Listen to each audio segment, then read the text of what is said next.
오늘 우리가 읽은 본문을 중심으로 삶의 끝자락에서 만나는 하나님, 주보 3면 4면 보시면 되겠습니다. 우리는 지난 시간에 아브라함이 믿음의 테스트, 하나님이 그를 믿음의 테스트하신 이야기를 우리가 배웠습니다. 하나님은 아브라함이 가장 사랑하는 독자 이삭을 모리아 산에 번제로 바치라고 하셨죠. 아브라함은 이 말씀 앞에서 어떻게 반응합니까? 아브라함은 즉각 순종합니다. 여러분, 그 다음날 아침에 일찍 일어나, 이렇게 성경이 말씀하고 있습니다. 그 다음날 아침 일찍 일어나서 결국 하나님이 예정하신 그 정하신 모리아 땅으로 이동을 합니다. 3일 길을 걸어서 이동을 합니다. 여러분, 아브라함의 입장에서는 이 3일 길이 아마 한 3달 정도 걸리는 느낌이었을 겁니다. 여러분, 상대성 이론이라는 게 있잖아요. 과학에서 아인슈타인이 말한 상대성 이론. 이게 상대성 이론이 뭐냐면, 내가 좋아하는 사람하고 1시간을 이야기를 하면 몇 분 이야기한 느낌을 받을까요? 1시간이 아니고 뭐 5분, 10분 얘기한 느낌이 날 겁니다. 근데 내가 얘기하기 싫은 사람하고 이야기를 1시간 했다면 어떤 느낌이 들까요? 한 10시간 얘기한 느낌이 날 거예요. 이게 바로 상대성 이론입니다. 아브라함이 3일 동안 걸어서 이삭과 두 종을 데리고 갑니다. 그런데 여러분, 그 마음에는요, 3일 길이 3달과 같은 그런 긴 어떤 느낌을 가졌을 것입니다. 여러분, 그렇지만 하나님은 아브라함에게 이 말씀을 주셨고, 아브라함은 순종함으로 모리아 땅으로 가고 있습니다. 오늘 첫 번째로 우리가 살펴볼 말씀은 아브라함은 결국 하나님의 명령에 순종하고 있는 본문입니다. 여러분, 9절 말씀 보시면요, 함께 읽습니다. 하나님이 그에게 일러주신 곳에 이른지라. 이에 아브라함이 그곳에 제단을 쌓고 나무를 버려놓고 그의 아들 이삭을 결박하여 제단 나무 위에 놓고 손을 내밀어 뭐를 잡고? 칼을 잡고 그 아들을 잡으려고 했다. 하나님이 정하신 곳으로 이제 갑니다. 여러분, 산 중턱에서 종들에게 얘들아 너희는 여기 있어라. 우리가 이삭과 더불어 예배하고 돌아오겠다 하고 이삭과 더불어 산 정상으로 하나님이 정하신 곳으로 가는데, 거기에 아브라함은 제단을 버려놓습니다. 하나님께 제사를 드리기 위해서 제단을 버려놓고 나무를 놓고, 그리고 이삭을 결박해서 묶어서, 여러분, 번제로 드리려면 여러분 제물을 어떻게 해야 될까요? 각을 떠야 됩니다. 여러분, 그 돼지를 잡기 위해서 돼지 목을 딴다 그러잖아요. 어린 양도 제사를 드리기 위해서 목을 땁니다. 목을 따요. 목을 따려면 일단 여러분, 목을 따려면 도망가지 않을까요? 그렇기 때문에 이삭을 묶어 놓습니다. 이삭을 묶어 놨는데 어떤 일이 생겼습니까? 이삭이 그대로 받아들입니다. 아마 우리 집 애들 같았으면 당장 도망갔을 것 같아. 동네 사람들 아빠가 사람 잡아요 이러면서, 그죠? 우리 애들 눈치가 빠르기 때문에 아빠가 드디어 맛이 갔구나 이러면서, 그죠? 경찰에 신고하고 아마 그렇게 했을 것 같습니다. 근데 이삭은 묵묵히 순종함으로 아버님이 이렇게 묶고, 그리고 목을 따기 위해서 손에 뭐를 잡고?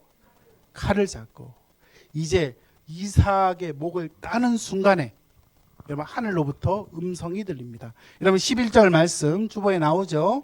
11절 말씀 함께 읽습니다.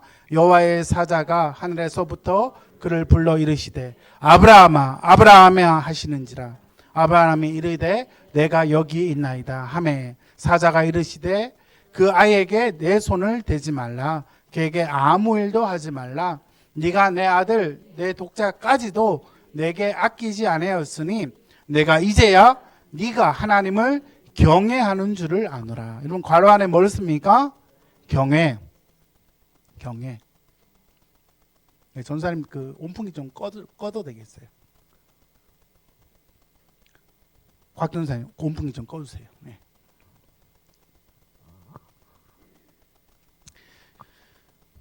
아브라함이 이삭의 목을 따려는 순간 하늘로부터 소리가 들립니다. 아브라함아, 아브라함아. 여러분 성경에서 아브라함아, 아브라함아 이렇게 이름을 2번 부르는 것은 의미가 있습니다. 어떤 의미가 있을까요? 성경 시대에서 이름을 2번 부르는 거는요, 여러분 긴급하고 지금 다급하니까 물론 2번 불렀겠지만 성경에서 이름을 2번 부르는 건 깊은 의미가 있습니다. 사무엘아, 사무엘아. 또 사도 바울이 예수를 믿는 사람들을 핍박하러 다메섹 도상에 올라갈 때 사울아, 사울아 2번 부르잖아요, 하나님이. 여러분 우리는 이름 2번 부르는 게 의미가 없지만 고대 근동에서는 2번 부르는 게 의미가 있다니까요. 네. 제가 설교 때 몇 번 했는데 여러분이 기억을 못하는 게 너무 감사해요. 이래야 목사가 할 말이 있어, 그죠? 여러분 성경 시대의 이름을 2번 부르는 거는 close friendship, 가까운 친구 사이에서 우정의 관계를 표현할 때 이름을 2번 부릅니다. 그러니까 하나님께서 아브라함의 이름을 2번 부르죠. 다급하니까 2번 불렀지만 그 아브라함을 친구 삼으시고 그 높으신 하나님이 믿음의 조상 아브라함을 바로 믿음의 우정의 관계로 초청하면서 아브라함아, 아브라함아 멈춰라. 그 아이에게 손을 대지 말라. 그 아이에게 아무 일도 하지 말라. 네 독자까지도 네가 아끼지 않는 걸 볼 때, 야, 드디어 네가 하나님을 경외하는 줄을 알겠다. 그렇게 이야기하고 있는 것입니다. 여러분 아브라함의 이름을 2번 부르신 하나님은 아브라함 너가 나를 경외하는 줄을 알겠다. 여기서 경외한다는 것은 단순한 어떤 두려움이 아닙니다. 바로 하나님을 믿고 순종하는 줄을 알겠다. 그렇게 우리 하나님 말씀하고 있는 겁니다. 여러분 하나님을 경외하십니까? 아멘. 그래요. 여러분 하나님을 경외하십시오. 하나님을 경외하는 것이 우리의 인생에 너무나 중요합니다. 2번째로 하나님은 재물을 준비하십니다.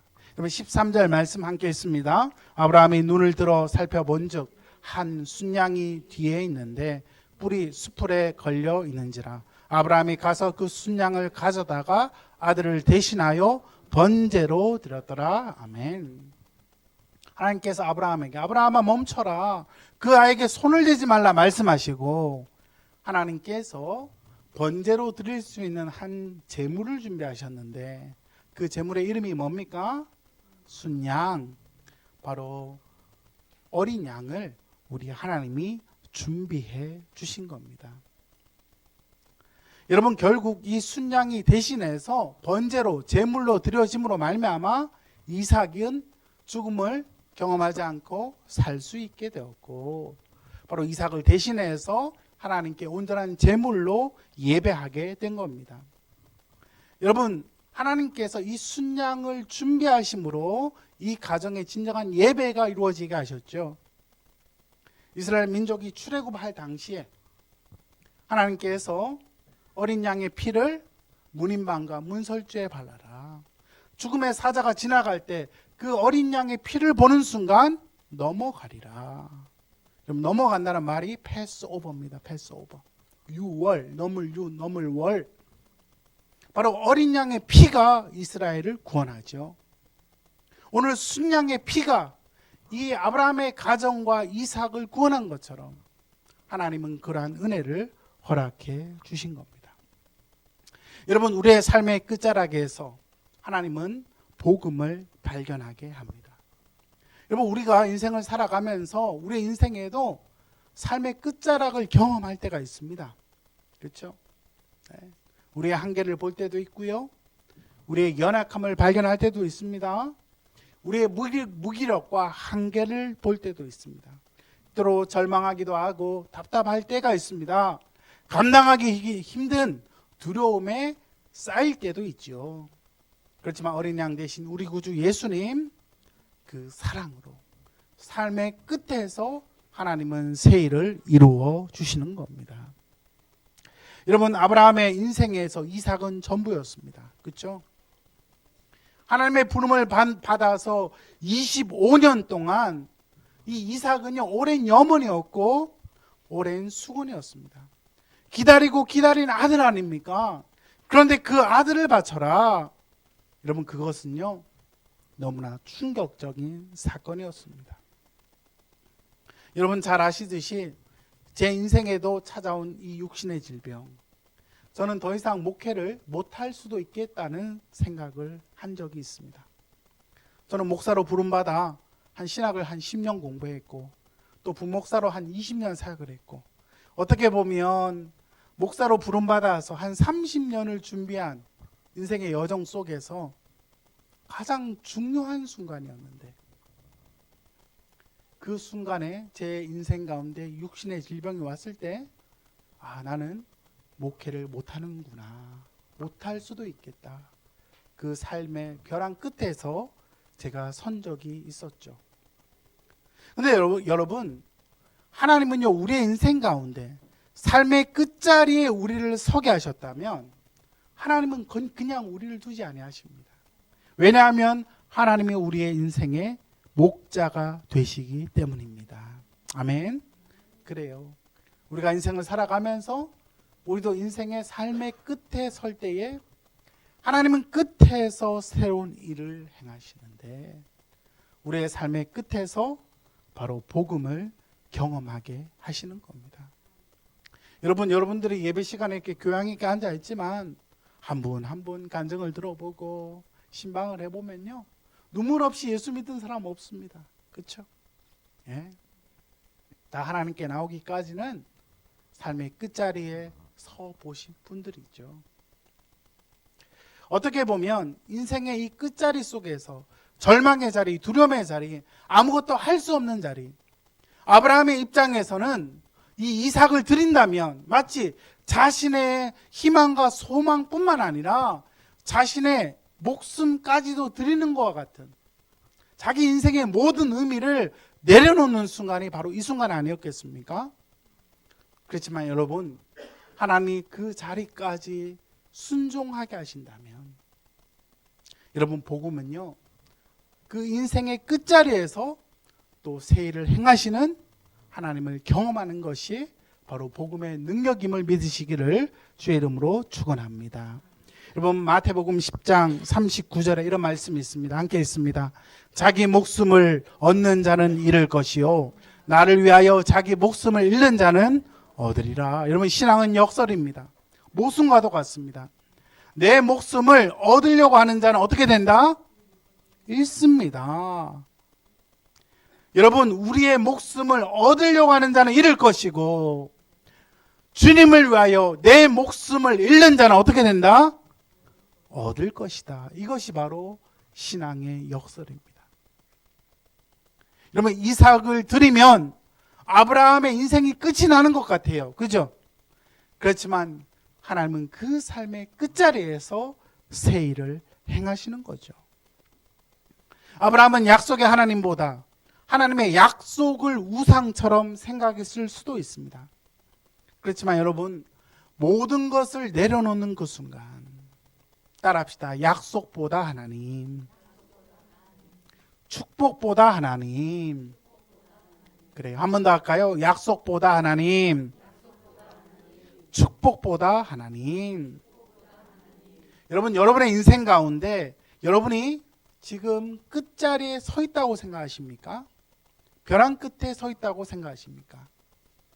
하나님은 여러분이 알지 못하는 놀라운 길로 인도하시는데, 여러분, 그 길은요, 바로 어린 양의 복음, 십자가의 복음인 것이죠. 여러분의 인생 가운데 너무나 절망스럽고 죽고 싶고 모든 것을 포기하고 싶은 상황이 온다 할지라도, 여러분, 하나님께 모든 것을 맡기는 그 순간, 하나님은 그 순간에 새 일을 행해 주시는 겁니다. 여러분, 아브라함 같은 이 헌신의 삶의 끝에서 하나님, 제가 하나님을 위해 이런 헌신을 했습니다, 우리는 그렇게 이야기할 수 있습니다. 그렇지만 여러분, 그렇지 않습니다.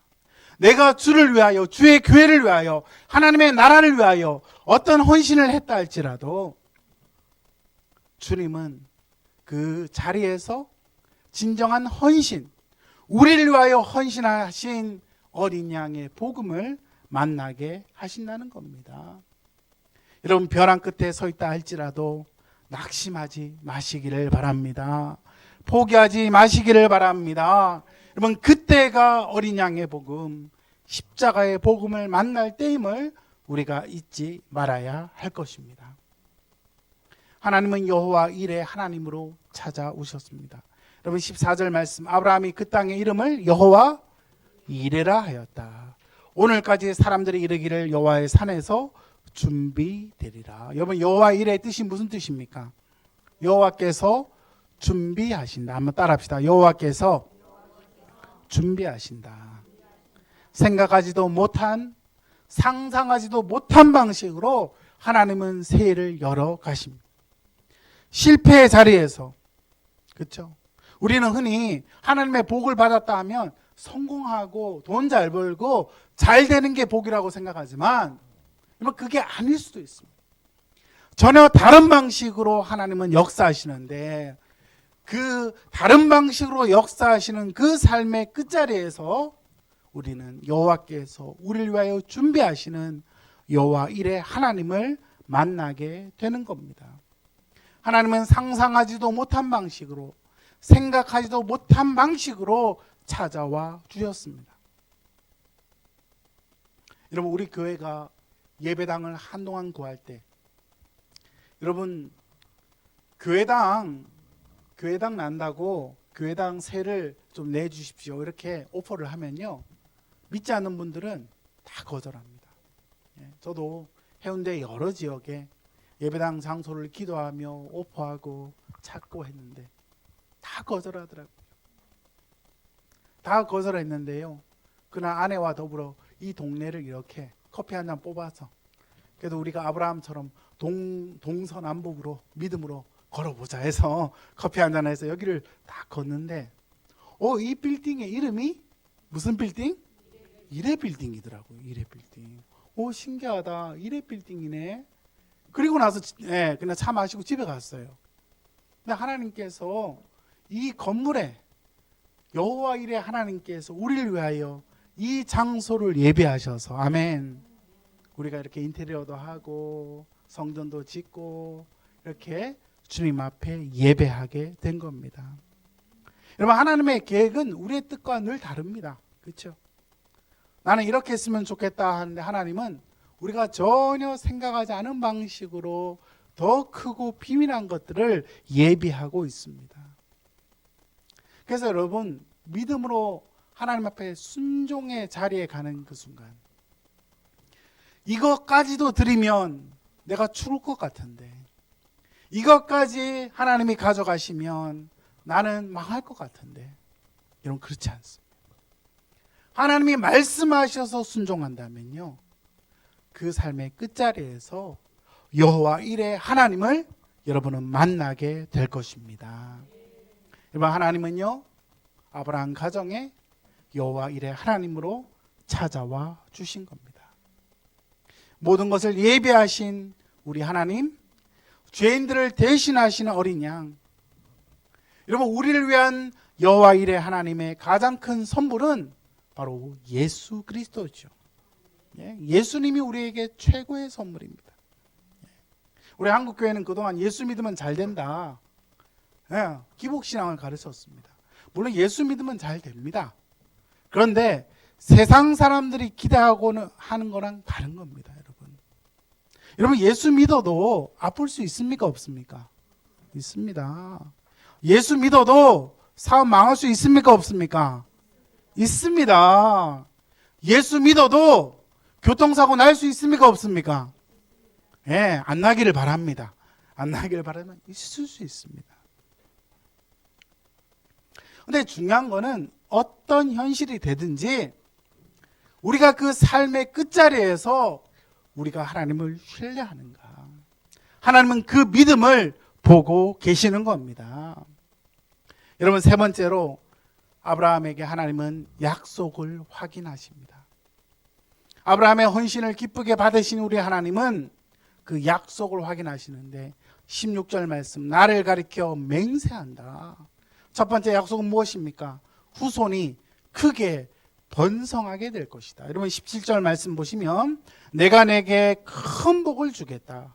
여러분, 히브리 본문에 보면 내가 내게 반드시라는 단어가 붙어 있습니다.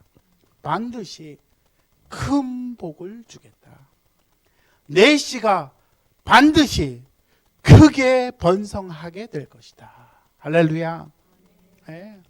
여러분, 하나님께 맡기는 인생은요, 하나님이 책임져 주십니다. 아멘. 그래요. 여러분, 이거 없으면 우리가 무슨 힘으로 삽니까? 하나님이 우리의 인생을 책임져 주신다는 겁니다.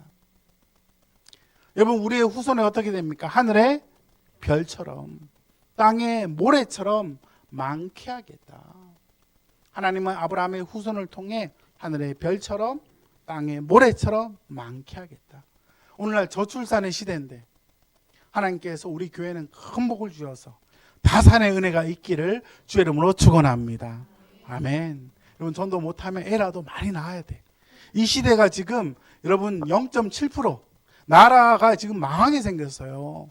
이제 한 20, 30년 지나면 다 외국인 노동자 써야 되는 시대가 오면 이 나라의 존폐가 어려운데, 우리 믿는 사람들은요, 너무 사교육 이런 거 걱정하지 말고, 그렇죠?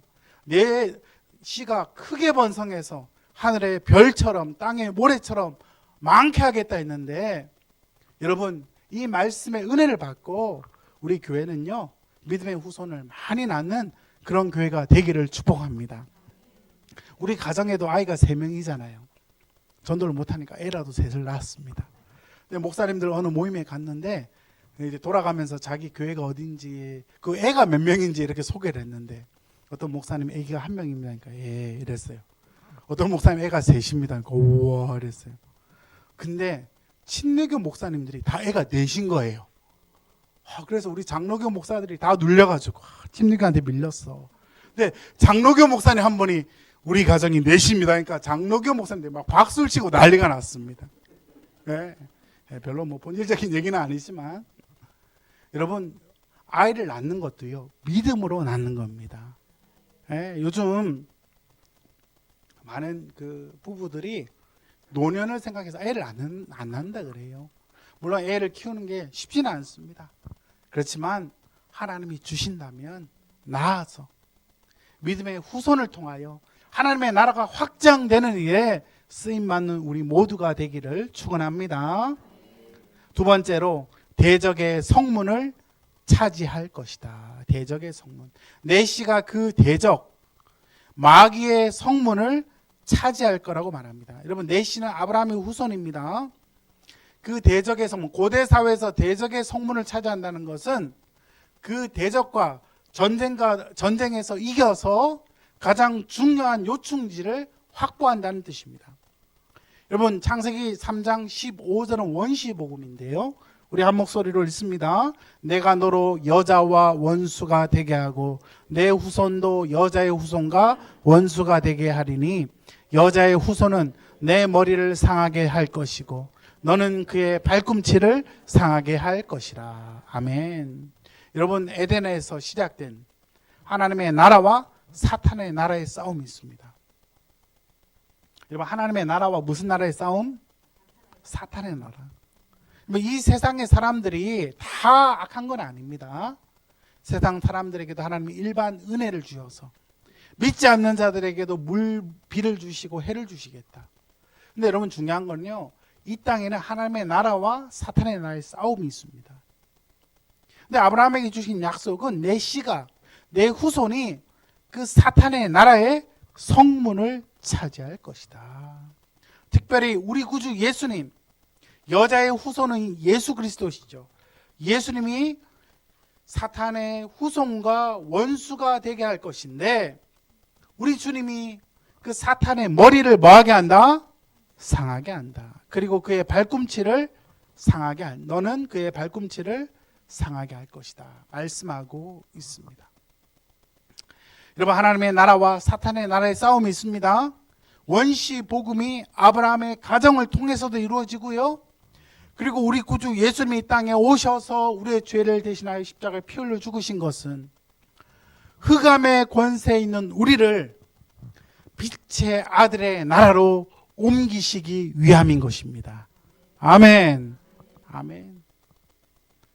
하나님은요, 흑암의 권세 가운데 있는 우리를 빛의 아들의 나라로 옮기시기 위하여 우리를 구원하신 것입니다.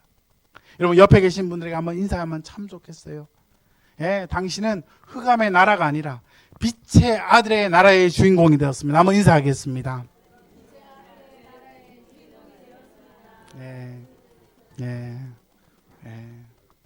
몇 분은 약간 흑암의 나라에 있는 얼굴인데 빛의 나라로 바뀌기를 축복합니다. 세 번째로 후손으로 말미암는 복이 있습니다. 그것은요 바로 18절 말씀 함께 있습니다.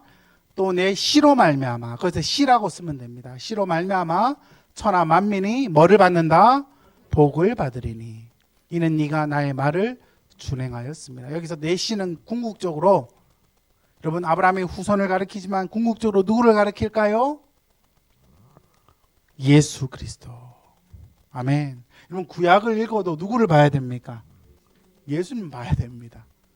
구약 보고 순종합시다 이렇게 하면요 유대인이나 이슬람도 구약 다 본다니까요. 우리 예수님 믿는 사람들은 구약을 볼 때 마지막으로 누구를 봐야 된다? 예수님을 봐야 이게 기독교입니다. 내 씨로 말미암아 예수님으로 말미암아 천하 만민이 뭐를 받게 된다? 복을 받게 된다는 겁니다. 여기서 복은요 아까 말씀드렸죠. 돈 많이 벌고 잘 된다는 세상적인 복이 아니고요. 한번 따라 합시다. 하나님이 지켜주심입니다. 그래요. 하나님이 우리를 지켜주십니다. 서양 사람들이 생각하는 방식과는 다릅니다. 예수 믿어도 망할 수 있고요. 예수 믿어도 아플 수 있고요. 예수 믿어도 고통스러운 일 생길 수 있습니다. 그런데 그 상황 속에서도 하나님은 우리를 포기하지 않습니다. 이게 복음입니다. 이게 복음. 예수 믿는다고 잘 되고 돈 번다는 거 이거 가짜입니다. 가짜. 예수 믿어도 아플 수 있고요. 예수 믿어도 힘들 수 있습니다. 그러나 그 상황 속에서 우리가 누구를 붙드는가? 예수를 붙든다면, 하나님의 은혜를 붙든다면 삶의 끝자락에서 일하시는 주님을 경험하게 될 줄 믿습니다. 로마서 8장 32절에 자기 아들을 아끼지 아니하시고 우리 모든 사람을 위하여 내주시니가 어찌 그 아들과 함께 모든 것을 우리에게 주시지 아니하겠느냐. 여러분 아들을 주신 하나님은요 여러분 아들과 함께 뭐를 주신대요? 모든 것 주십니다. 근데 여러분 잘 보십시오. 오늘 목사님이 예수 믿어도 망한다 이러니까 좀 우울하죠. 근데 여러분 예수 믿는 사람이 이 땅에서 복을 받을 수도 있지만 못 받을 수도 있어요. 그죠? 주기철 목사님, 손양원 목사님 순교했는데 여러분 순교한 사람은 이 땅에서 복을 못 받고 죽은 거 아니요? 여러분 그러면 그 인생은 망한 겁니까? 아니죠. 이 생에서 복을 받지 못한 사람들은 하나님 나라에서 영원한 복이 약속되어 있는 것입니다. 그때 하나님이 모든 것을 우리에게 주신다고 말씀하고 있습니다. 그러므로 여러분 예수 믿는 우리의 삶은요 하나님이 복을 주시는데 그 복은 아까 무슨 복이라 했죠? 하나님이 우리를 지켜주신다. 하나님이 우리를 영원토록 책임져 주신다. 아멘. 그런데 여러분 다니엘서 3장 18절에 그렇게 하지 아니하실지라도, 옛날 성경에는 그리 아니하실지라도 이렇게 돼 있었어요. 한번 따라 합시다. 그리 아니하실지라도 내가 여호와를 섬기겠나이다.